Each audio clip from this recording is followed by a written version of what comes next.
Muy buenas tardes, Omar, de encontrarnos por esta vía y de conversar estos temas que son necesarios, indispensables, porque, bueno, lamentablemente el asedio comunicacional contra Venezuela en esta guerra híbrida no ha cesado y cada vez más nosotros tenemos el compromiso social, el encargo social de estar preparados para hacerle frente a toda esta amenaza. Así que bueno, te reitero que es un gusto, es un placer tener la oportunidad de conversar contigo estos temas y espero que sean, pues obviamente, de provecho para todos nosotros.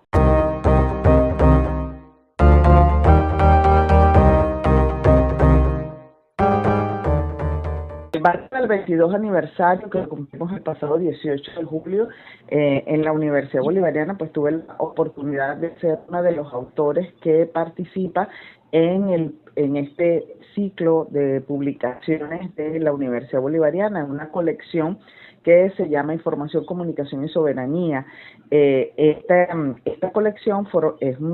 una producción editorial de alto nivel que está desarrollando el Centro de Estudios de Comunicación y Tecnologías Libres de la Universidad Bolivariana. En esta oportunidad, bueno, pude materializar los resultados de todo el ejercicio de investigación en el marco del doctorado de Ciencias para el Desarrollo Estratégico que cursé hace algún tiempo y que terminé en el 2020. Esto produjo pues toda una apuesta, un aporte teórico a las ciencias de la comunicación, específicamente en esta categoría novísima que significa el discurso discurso político hegemónico, esta concepción. Hasta los momentos en las ciencias de la comunicación habíamos hablado de la comunicación política, del discurso político, pero era una visión limitada por los alcances de el marketing político partidista, los eslogans, la intermediación desde esta forma de la promoción del ejercicio democrático y del ejercicio político. En nuestra investigación, pues nosotros vamos un poco más allá y vamos vinculando esta construcción discursiva hacia la intencionalidad. Y la intencionalidad dirigida hacia el control de las mentes. Por eso partimos de la teoría de la agenda setting o la teoría de la construcción de la agenda, que es una teoría desde la comunicación que dice que los medios no nos dicen qué vamos a pensar, pero sí nos dicen en qué vamos a pensar. Entonces, bajo este enfoque, nosotros produjimos todo un andamiaje teórico que se convirtió en el laberinto del discurso político hegemónico en el marco de la guerra económica híbrida que nosotros estamos atravesando en Venezuela y ver cómo se compone y se recompone ese discurso, que hoy por hoy es indispensable que estemos preparados en reconocer esta forma de discurso distintiva que va dirigida a controlar no solamente nuestro parecer sobre cierta o determinada circunstancia, sino nuestra actuación y nuestra forma de comprender la realidad. Es un tipo de discurso dirigido a minar los elementos más sustantivos de una sociedad y que nosotros vimos cómo se materializó en la destrucción casi total, en la demolición casi total de uno de los elementos más importantes de la identidad de los venezolanos, que es el valor del bolívar. Un ataque económico dirigido que a partir del año 2000 empezó a sufrir el país, una guerra sin cuartel, dirigida, pausada, controlada, hacia derribar la confianza de los venezolanos en su moneda, que en este caso es el bolívar. Y bueno, que lo estamos viendo en estos momentos. Cuando un venezolano se atreve a quemar un billete, cuando un venezolano se atreve a botar en la basura un billete, no porque el valor nominal que él tenga a nivel del capital, del recurso, del dinero, sino de lo que representa como su expresión. Entonces vemos cómo sí ha surtido efecto. Otro de los aspectos bien interesantes que es bueno considerar y vale la oportunidad de hacerlo es que el discurso político hegemónico en esencia es un discurso producido desde la diplomacia, producido desde el gran hegemón, es decir, del poder hegemónico que todos conocemos que es producido a partir del control del capital, de todas estas grandes empresas transnacionales, del instrumento militar y político de estas transnacionales, que es el gobierno de los Estados Unidos. Entonces, ver cómo se ha producido toda una construcción diplomática a fin de minar el pensamiento, el sentimiento y la actuación de los venezolanos. Venezuela ha sido objeto, como sociedad, como país, como territorio, de los ataques más cruentos que pudieran producirse. Uno de ellos fue el trabajo impresionante que hicieron una serie de presidentes de Sudamérica en lo mal llamado el Grupo de Lima, que asediaron profundamente desde lo diplomático, desde lo económico, desde lo social, generando hasta xenofobia contra los venezolanos en sus países, que hoy por hoy vemos los resultados cuando vemos cómo los venezolanos en Estados Unidos y en otras partes del mundo son asediados, maltratados y obligados casi que a vivir situaciones sobrehumanas. Esto, por supuesto, se observa que viene ya producido con un discurso naturalizador que justifica la acción del gran hegemón. Recientemente, pues lo hemos visto en el espacio de redes sociales y en los medios de comunicación, cómo se garantiza y se naturaliza, se acepta y se considera como indispensable el hecho de que se tenga que tratar a venezolanos que no son gente de bien. Entonces, en ese discurso se construye, pues, toda una realidad alterna, toda una visión que va a destruir la venezolanidad. Así que esta guerra, que no es solamente económica, que no es solamente comunicacional, que no es solamente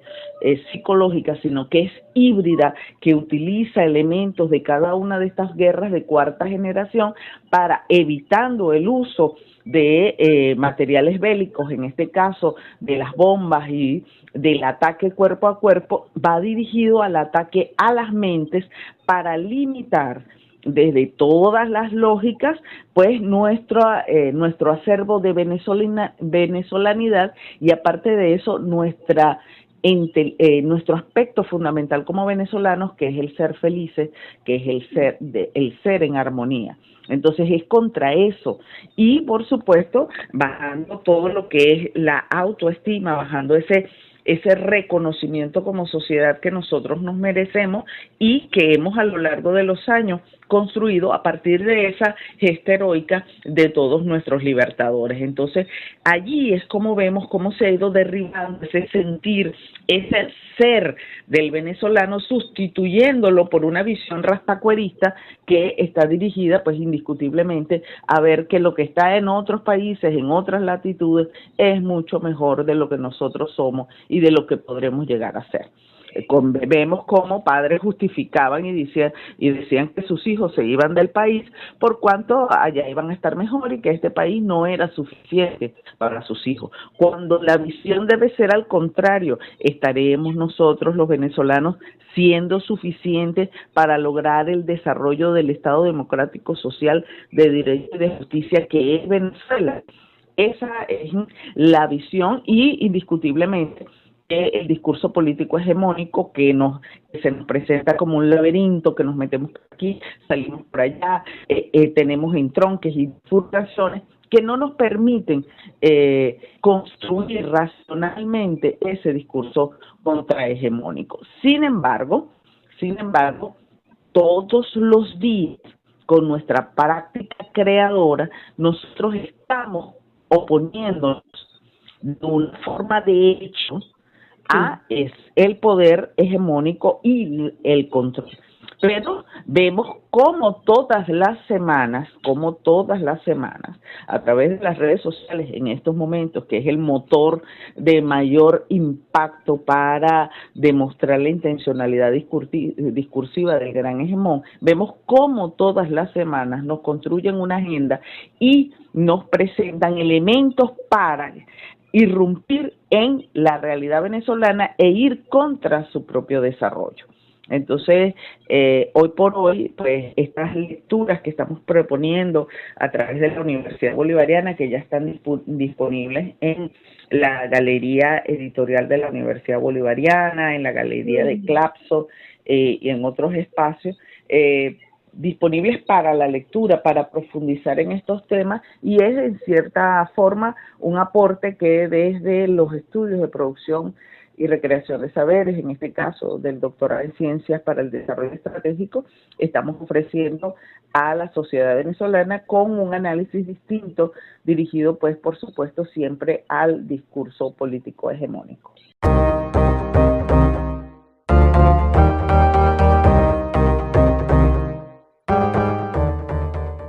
Hoy más que nunca se está usando todas las herramientas por cuanto Venezuela representa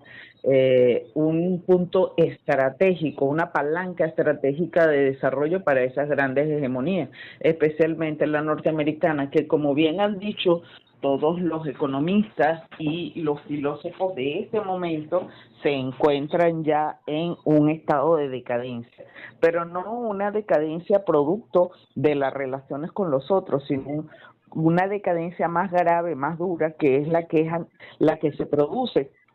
a nivel social. Ellos como sociedad están en un momento, una ruptura profunda, cuando hay cuestionamientos desde lo que se construye como sociedad y lo que son y cómo se ven en el futuro. Yo siento que en muchos aspectos la sociedad norteamericana es la principal esclava de la hegemonía que ejercen estas grandes empresas transnacionales, que tienen al gobierno de los Estados Unidos como sencillamente un órgano ejecutor. Y vemos claramente, a razón de la situación en Palestina y de la misma situación que se produce entre Rusia y Ucrania, vemos cómo la necesidad que tienen las grandes empresas, en este caso transnacionales y empresas de la guerra que producen armas, de seguir produciendo y de seguir aupando el uso del armamento y de las diferentes formas de armamento, esta industria estructural. Pues sencillamente vemos cómo los Estados Unidos, a pesar de que el resto de los países del mundo, en su gran mayoría, han manifestado que se encuentran en contra de ese genocidio, ese ataque desmedido, esa barbarie que está produciendo el gobierno de Israel, que también, obviamente, bajo el liderazgo de Benjamín Netanyahu, han hincado sus dientes, sus caninos, sus incisivos en el pueblo de Palestina, que sufre hoy por hoy uno de los ataques más terribles y cruentos que un pueblo puede hacer a otro pueblo. Entonces, en este caso, pues definitivamente que el mundo está cambiando, pero las grandes transnacionales, el gran hegemón, se niegan a que se produzca ese cambio. ¿Por qué? Porque eso iría necesariamente, el cambio que estamos viendo a través de los gobiernos y de los pueblos del BRIC, hemos descubierto que indudablemente tenemos una visión diferente de lo que es las relaciones entre los pueblos. Y esa diferencia de las relaciones supera la visión bélica. Esto, por supuesto, daría al traste con el desarrollo económico y el afán de lucro que tienen todas estas empresas, especialmente las militares. Seguimos conversando estos temas que verdaderamente hoy por hoy conmueven a la sociedad y nos remueven las emociones, porque definitivamente que es un acto impío lo que se está produciendo contra el gobierno y contra esa sociedad como la Palestina, que es un pueblo que son de las primeras civilizaciones y de los primeros momentos organizacionales de lo que fue la sociedad humana, de la humanidad. Es un pueblo que desde siempre ha luchado en ese territorio y que indiscutiblemente que por decisiones políticas se vio obligada a compartir parte de su territorio con lo que en ese momento se le llamó a los desplazados, que fue el pueblo de Israel, que al final se convirtieron no en los oprimidos, sino en los opresores. Y se cumple entonces esa máxima de Malcolm X, ese norteamericano luchador por los derechos civiles, quien decía que los medios de comunicación te hacen odiar al oprimido y amar al opresor. Y estamos viendo hoy por hoy que se cumple esa máxima cuando los medios de comunicación, entre ellos Euronews, la BBC de Londres, indiscutiblemente que Fox, CNN, también estamos hablando de la agencia francesa de prensa, AFP, entre otras grandes emporios de la comunicación. Bueno, tratan de presentarnos como el pueblo de Israel, el pueblo sionista, ese gran estructura económica que controla buena parte del mundo, que en estos momentos son los opresores y que pareciera que están llamados por la divina providencia para acabar con un pueblo indefenso. Es una barbarie y indiscutiblemente se alinea a lo planteado por Karl Marx en su momento cuando hablaba del capitalismo salvaje. Estamos en presencia de esa terrible mutación como es el capitalismo salvaje.